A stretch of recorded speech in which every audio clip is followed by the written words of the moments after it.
ओम श्री परमात्मने नमः। ओम वासुदेवाय नमः। ओम व्यासदेवाय नमः। ओम जगन्नाथदासाय नमः। हे माँ सरस्वती तमें कंठरे बस माँ कंठरे बस। अतिबड़ी जगन्नाथ दास रचित श्रीमद् भागवत महापुराणर तृतीय स्कंदर आज अष्टादश अध्याय बा 18तम अध्याय श्रवण करवा। यही अध्याय बराह अवतार व हिरण्याक्ष मध्य युद्ध कथा वर्णना करा जाइछि। एहार प्रथम भागरे पद्यांतरी एवं द्वितीय भागरे एहार व्याख्या श्रवण करवा। धारावाहिक भाव में शुणापी चैनल को सब्सक्राइब करंतु एवं फॉलो करंतु एवं चेष्टा करंतु भागवत महापुराणर प्रत्येक अध्याय श्रवण करने। तेबे आसंतु आरंभ करिबा तृतीय स्कंध अष्टादश अध्याय। बराह हिरण्याक्षरण 18 अध्याये बखाण। मैत्रेय उवाच वरुण वाक्य शुणिकने असुर विचार इमने। वरुण तुले युद्ध मोर एतनु हई जशस्कर। नारद कही छंती मते विष्णुर गति ए जगते। शुकर रूपे से धरणी स्थापिब दंत अग्रयाणी। ताहार तुले मसमर नाम जा हार गदाधर। मभुज कंडु से हरिब देवंकु संकट तारिब।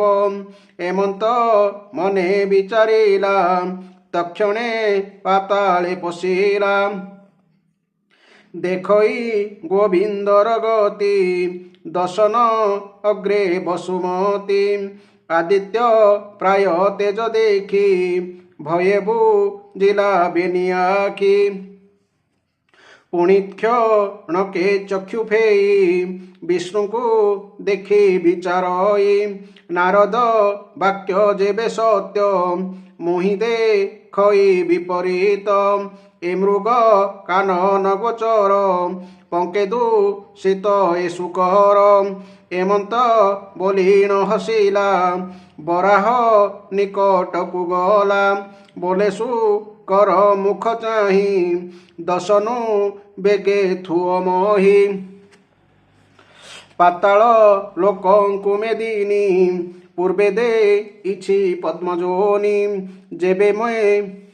जेबे में दिनी न छाड़िबु ममुखु भले न वर्तिबु।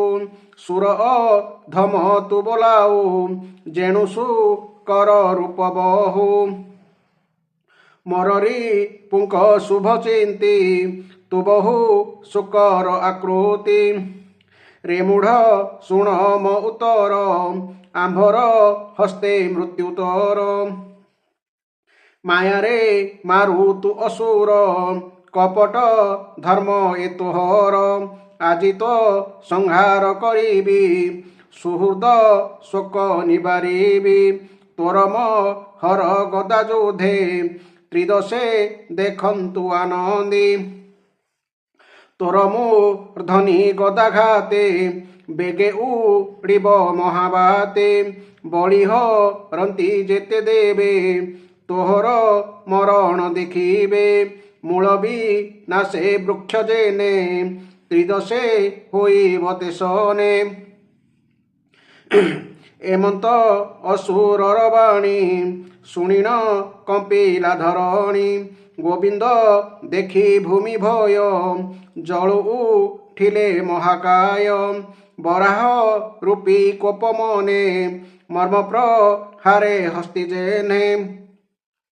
जळु उठन्ते महारोषे पर्वत प्राय देह दिशे। सेहिर न्याक्ष देखि कोपे मिलिला बराह समीपे। सिंह जे सने हस्ति आगे मिलिला पवन हुबेगे। कराल दंत गदा पाणी वज्रनी स्वन प्राय बाणी। बोले राह मुख चाही ତୋର ବଦନେ ଲଜ୍ଜା ନାହିଁ। ଦେବଙ୍କ ଈଶ୍ୱର ବୋଲାଉ ଶୁକର ରୂପେ ତୁ ପଳାଉ। ଏମନ୍ତ ଅସୁର ବଚନେ କୋପ ବଢ଼ିଲା ବିଷ୍ଣୁ ମନେ। ଧରଣୀ ସମୁଦ୍ରର କୋଳେ ଦନ୍ତୁ ଥୋଇଲେ ବିଷ୍ଣୁ ତଳେ। ନିଜ ମୂରତି ଗଦାଧର କିଏ ବା ଦେବା ପଟାନ୍ତର। ଦେଖି ସାନନ୍ଦ ଦେବଗଣ କରନ୍ତି ପୁଷ୍ପ ବରଷଣ। ବ୍ରହ୍ମାଦି ଦେବଗଣେ ମିଳି ସ୍ତୁତି କରନ୍ତି ଭୁଜ ତୋଳି। ଅସୁର ଦେବ ସ୍ତୁତି ଶୁଣି କୋପେ କମ୍ପଇ ଶିର ଝୁଣି। ତାହାର ହସ୍ତେ ଗଦା ସାଜେ କାଞ୍ଚନ କବଚ ବିରାଜେ। ଶୁଣି ଅସୁର ଦୁର୍ବଚନ କୋପେ କମ୍ପିଲେ ଭଗବାନ। ପ୍ରଚଣ୍ଡ ତେଜ ମନ୍ଦ ହାସେ ଅସୁର ମୁଖ ଚାହିଁ ରୋଷେ। ତା ଉପହାସ ପ୍ରତ୍ୟୁତ୍ତର ସାହସେ କଲେ ଗଦାଧର। ଶ୍ରୀ ଭଗବାନ ବାଚ ବନସୁ କର ମୁଁ ସ୍ୱଭାବେ ମୋର ମହିମା ଶୁଣ ଏବେ। ତୋହର ପ୍ରାୟ ଶ୍ୱାନଗଣ ମତୁଲେ କେ କରି ବରଣ। ତ ମୃତ୍ୟୁ ପାଶେ ବଧ ହୋଇ ବିଶେଷେ କହୁ ଦମ୍ଭ ବହି। ଯେଣୁ ଅଳପ ବଳ ମୋର କିବା କହିବି ତୋ ଆଗର। ଯେ ବୀର ଗଣ ଏ ସଂସାରେ ତୋର ପ୍ରଶଂସା କେ ନ କରେ। ଆସମ ପରାଭବ କର ତୁ ଯୂଥ ପତିଙ୍କ ପ୍ରବର। କରି ତୁ ଆମ୍ଭର ନିଧନ ତୋ ଯୁଦ୍ଧ ଆଶା କର ପୂର୍ଣ୍ଣ। ପ୍ରତିଜ୍ଞା ପୂର୍ଣ୍ଣ ଯେ ନ କରେ ଅସାଧୁ ବୋଲନ୍ତି ସଂସାରେ। ଆକାଶେ ଦେବଗଣ ଯେତେ ଦେଖି ତୋ ହର ଗଦା ହସ୍ତେ।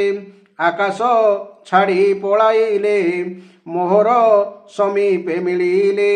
କେମନ୍ତେ ସଂଗ୍ରାମ ନ ଦେବି ପଳାଇ କାହିଁ ବା ପଶିବି। ତୋତେ ମୁଁ ସଂଗ୍ରାମେ ନାସିବି ଦେବଙ୍କୁ ସଙ୍କଟୁ ତରିବି। ଗଦା ପ୍ରହରି ତୋର ହୃଦେ ଦେବେ ସ୍ଥାପିବି ନିଜ ପାଦେ। ମୈତ୍ରେୟ ଉବାଚ ଏମନ୍ତେ ବରାହ ବଚନେ ସେହିରଣ୍ୟାକ୍ଷ କୋପ ମନେ। ସ୍ୱଭାବେ ଦୁଷ୍ଟ ମହାବଳୀ ଗର୍ଜଇ ହସ୍ତେ ଗଦା ତୋଳି। ଶବଦେ ବ୍ରହ୍ମାଣ୍ଡ କମ୍ପିଲା ବରାହ ଅଙ୍ଗେ ପ୍ରହାରିଲା। ସେ ହରି ନିଜ ମାୟା ବଳେ ଦୃଢ଼ ପ୍ରହାର ବଞ୍ଚାଇଲେ। ପୁଣି ଅସୁର ଗଦା ହସ୍ତେ ମଣ୍ଡଳ ଗତି ଶୂନ୍ୟ ପଥେ।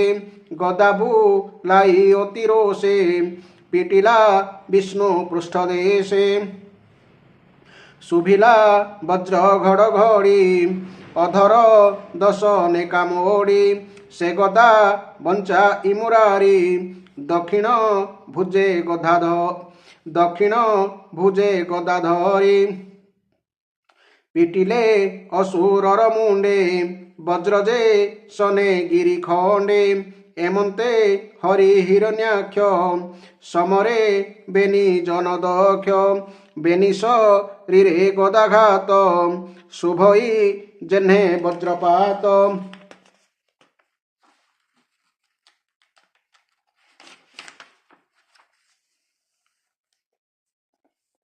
ଜିଣିବା ଆସେ ଅନ୍ୟ ଅନ୍ୟେ ଯୁଦ୍ଧ କରନ୍ତି କୋପ ମନେ। ଏମନ୍ତେ ହରି ହିରଣ୍ୟାକ୍ଷେ ଗଦା ପ୍ରହାରେ ଜାନୁ ବକ୍ଷେ।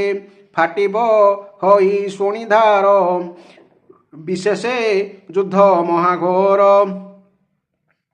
ଗଦା ବିଚିତ୍ର ଗତି କରି ବେଗେ ପିଟନ୍ତେ କୋପ ଭରି। ଶବଦ ଶୁଭଇ ପ୍ରଚଣ୍ଡ ଯେହ୍ନେ ଯୁଝନ୍ତି ବେନି ଷଣ୍ଢ। ଏମନ୍ତେ ହରି ହିରଣ୍ୟାକ୍ଷେ ଯୁଧେ ମିଳନ୍ତେ ଅନ୍ତରୀକ୍ଷେ। ମିଳିଲେ ଦେବ ଋଷି ମେଳେ ଅଞ୍ଜଳି ନିବେଶି କପାଳେ। विधाता शून्य पथे थाई स्तुति करन्ति विष्णु चाहि।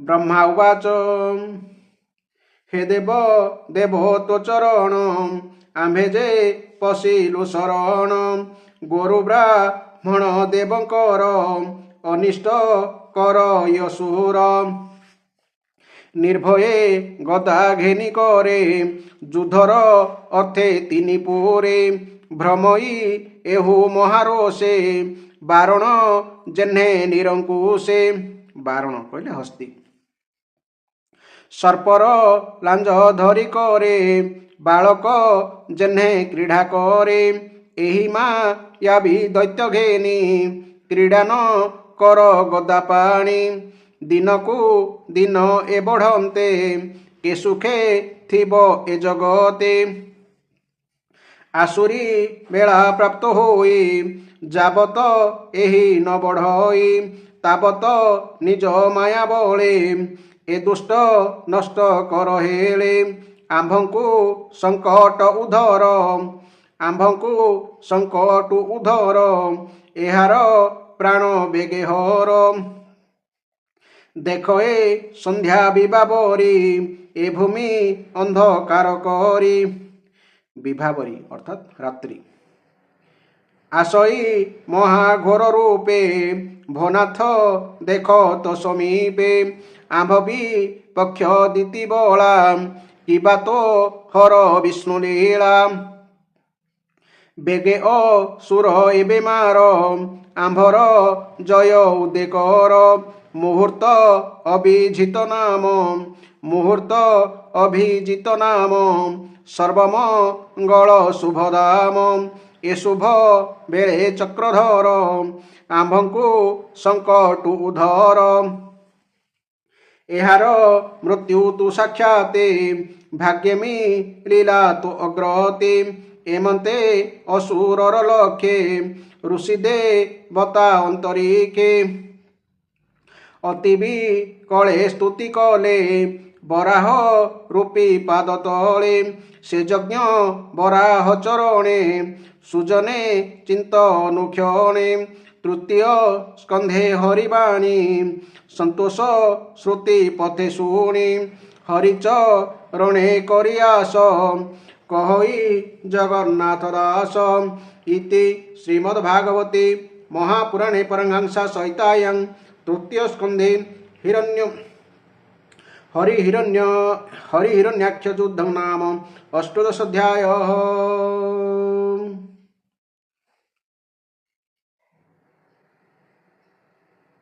ବର୍ତ୍ତମାନ ଏହି ଅଧ୍ୟାୟରେ ଆମେ ବ୍ୟାଖ୍ୟା ଶ୍ରବଣ କରିବା। ମୁନିବର ମୈତ୍ରେୟ କହିଲେ, ପ୍ରିୟ ବିଦୁର, ବରୁଣଙ୍କ କଥା ଶୁଣି ସେହି ମଦୋନ୍ମତ୍ତ ଦୈତ୍ୟ ମନେ ମନେ ବଡ଼ ଖୁସି ହେଲା।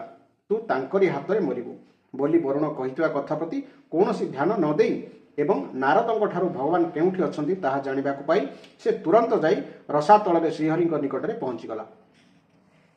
ସେଠାରେ ସେ ଦେଖିବାକୁ ପାଇଲା ଯେ ବିଶ୍ୱ ବିଜୟୀ ବରାହ ଭଗବାନ ନିଜ ଦନ୍ତାଗ୍ରରେ ପୃଥିବୀକୁ ଧରି ଉପରକୁ ଟେକି ଆଣୁଛନ୍ତି।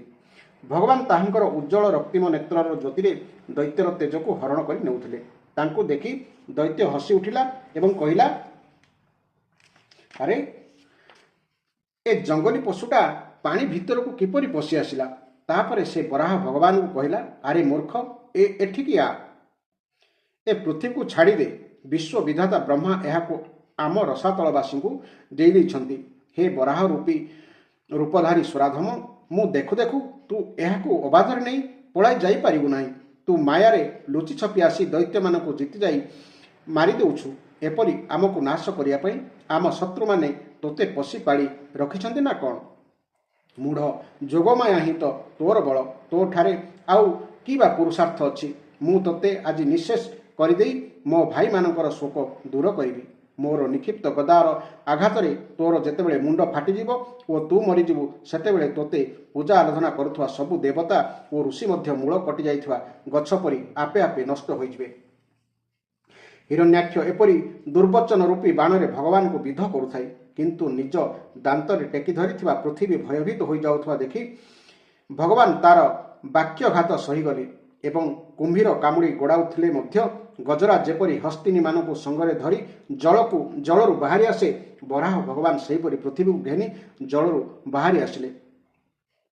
ସେହି ସୁବର୍ଣ୍ଣା ଭକେଶ ତୀକ୍ଷ୍ମଦନ୍ତ ବିଶିଷ୍ଟ ଦୈତ୍ୟ ନିଜ ଆହ୍ୱାନର କୌଣସି ଉତ୍ତର ନ ପାଇ କୁମ୍ଭୀର ହାତୀ ପଛରେ ଗୋଡ଼ାଇ ଆସିବା ପରି ଭଗବାନ ବରାହଙ୍କୁ ଗୋଡ଼ାଇ ଆସିଲା ଏବଂ ବଜ୍ର ପରି ଗର୍ଜନ କରି କହିଲା, ଆରେ ତୋତେ ଏପରି ଦୌଡ଼ି ପଳାଇବାକୁ ଲଜ୍ଜା ଲାଗୁନାହିଁ?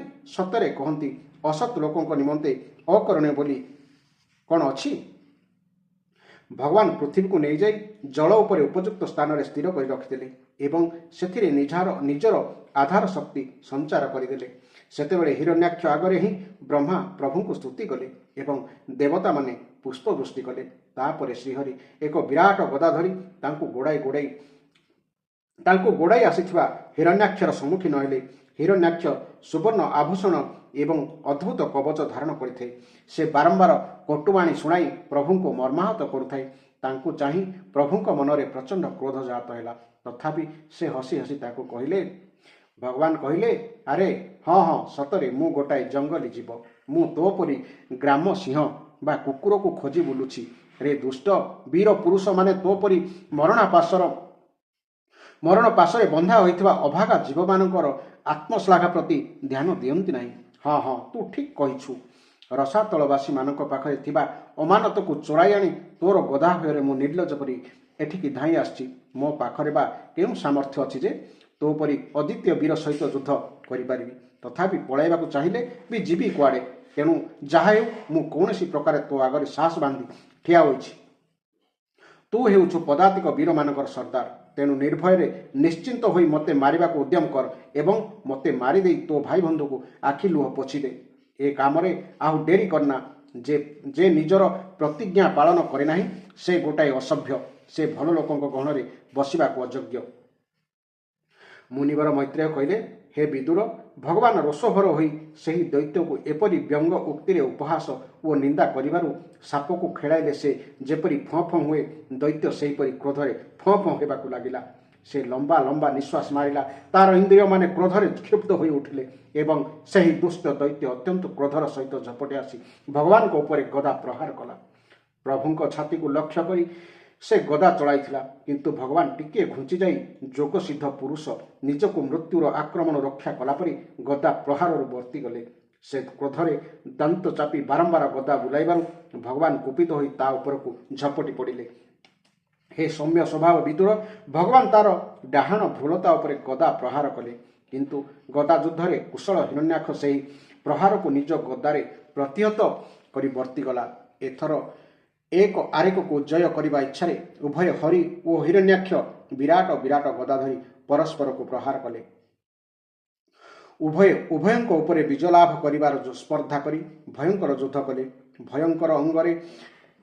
ଉଭୟଙ୍କର ଅଙ୍ଗରେ ଆଘାତ ଲାଗିଲା। କ୍ଷତମାନଙ୍କରୁ ବହୁଥିବା ରକ୍ତର ଗନ୍ଧରେ ଉଭୟଙ୍କର କ୍ରୋଧ ଅଧିକରୁ ଅଧିକ ବଢ଼ିଲା ଓ ଉଭୟ ନାନା ପ୍ରକାର ପଇଁତରା ବଦଳାଇ ଯୁଦ୍ଧ କଲେ।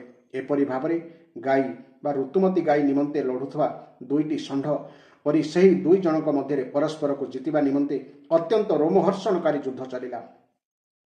ହେ ବିଦୁର, ପୃଥିବୀ ନିମନ୍ତେ ପରସ୍ପର ମନରେ ଦ୍ୱେଷ ପୋଷଣ କରି ହିରଣ୍ୟାକ୍ଷ ଓ ମାୟାରେ ବରାହ ରୂପ ଧାରଣ କରିଥିବା ଯଜ୍ଞମୂର୍ତ୍ତି ଭଗବାନ ଯୁଦ୍ଧ କରୁଥିବା ଯୁଦ୍ଧ ଦେଖିବାକୁ ସେଠାକୁ ଋଷିମାନଙ୍କର ସହିତ ବ୍ରହ୍ମା ମଧ୍ୟ ଚାଲି ଆସିଲେ।